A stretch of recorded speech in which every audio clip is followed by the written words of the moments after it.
وہ وقت جب مؤذن رب کی طرف سے پیغام نہیں دیتا، پیغام آتا ہے تو اللہ کی طرف سے، صدائیں آتی ہیں تو اللہ کی طرف سے۔ وہ وقت جب رب العالمین دنیاوی آسمان پر اپنے بندوں سے کہہ رہے ہوتے ہیں کہ ہے کوئی معافی مانگنے والا، اس کو میں معاف کر دوں، ہے کوئی کچھ طلب کرنے والا، میں اس کو دوں۔ کیا رب کی اتنی بڑی بات کافی نہیں ہے کہ کوئی جو مجھ سے مانگے اور میں اسے دے دوں؟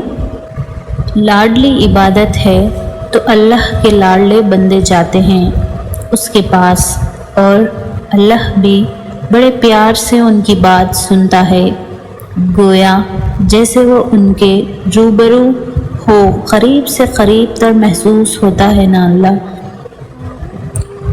تعالیٰ سے دعا ہے کہ اللہ تعالیٰ ہم سب کو تہجد پڑھنے کی توفیق عطا فرمائیں۔ آمین ثم آمین۔